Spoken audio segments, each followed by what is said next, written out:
Hello, friends, welcome back to my beautiful gardening life. And today is about this Anthurium crystallinum. Well, I did show you a plant that I purchased from a seller from West Bengal, but this is another plant that I had recently purchased. Recently, in the sense, it would be like 1 month back from a local seller, and she said this is the best price that I could pick it up because in the same pot there were two plants. So she said, even if you pay me $1,000 each one, you'll get it for 500. As the prices of these plants is quite hiked up because of the demand from house plant collectors.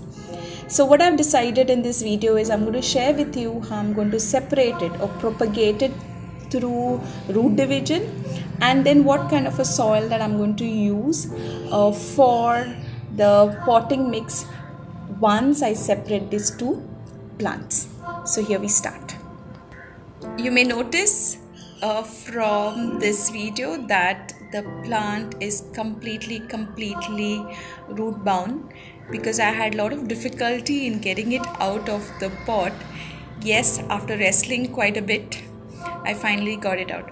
Well, y'all all know that anthuriums are epiphylites, and the sense they grow on trees, or these plants are particularly found in Central America, growing on treetops and all. So they do not particularly require soil, so they can grow without soil, or you can give them a very porous, well-draining soil because they require these air pockets in the pot for aeration purpose and for the breathing of the roots. So here quickly what I'll do is I'll try to get rid of the stones and the bricks and the charcoal that was used by the previous owner of this plant, and yes, I will use my mix once I separate them here. Well, these anthuriums can grow at quite a height. Actually, the leaves of crystallinum can grow up to 50 centimeters wide. Given the conducive environment that it requires, its growth can be reached at that level. Anthuriums are very easy to grow, and the sunlight requirement for these plants is that it requires bright indirect sunlight. Do not expose them to direct sunlight, but at this point I can say that an exposure to morning sunlight of 1 hour is enough in case you cannot avoid it. But bright indirect sunlight is the requirement of this plant. Now, while propagating, you have to take care that you are not disturbing or tearing apart the roots.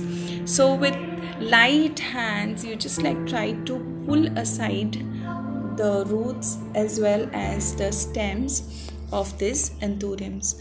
So here I just try to pull them aside, taking care that I do not disturb their root system. So here clearly I got two plants, and yes, like the lady said, two for the price of one.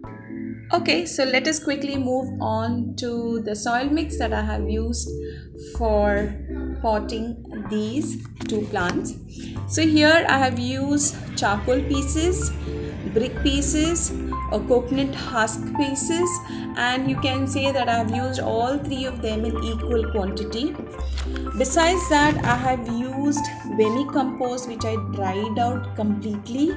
I've used coco peat and I've used river sand. So again, these three compositions again I have used in equal quantity. So I'm going to mix them all and use them as a soil mix for potting these anthuriums. You might notice that I have used plenty of charcoal pieces and brick pieces.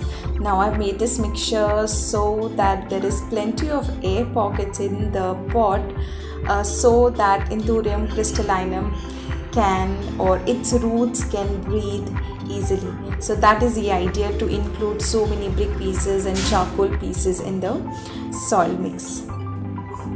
So as I am potting these plants, I will quickly tell you about its water requirement. Now, if you notice, this is a well-draining soil, and we require well-draining soil. We do not require a soggy soil.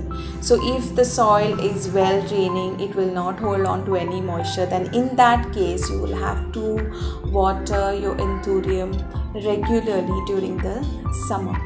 Alternatively, if it is a rainy season like the rains that we're experiencing in Goa right now, watering would happen maybe just twice a week because there's a lot of humidity in the air. Alternatively, if you choose to grow them as air plants because they are epiphytes, that is without any soil, you will have to mist the leaves as well as the roots on a regular basis, again depending on the temperature.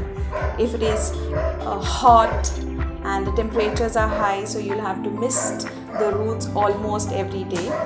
Alternatively, if it is cool and it's a rainy season, misting would not happen that often. So here I have completed with the potting of one of the Anthuriums, and this is how it is looking. So quickly I'll just do the second one and show it to you. Yes, you may notice there is a lot of dots on the leaves. Well, many a times what happens is when you mist the leaves and you do not dry it out completely, or there was water still remaining on the leaves, chances are there that these leaves may get a bacteria effect, or they have been affected by the bacteria. So if you are misting the leaves, please care should be taken that their leaves are completely dry, or you can dry them off with the tissue paper in an hour's time. So here I have finished with the potting process of Anthurium crystallinum. I'm happy to share this experience with you. Thank you so much for watching, and I see you again in the next one. Thank you so much. Do subscribe to the channel in case you are new. Thank you.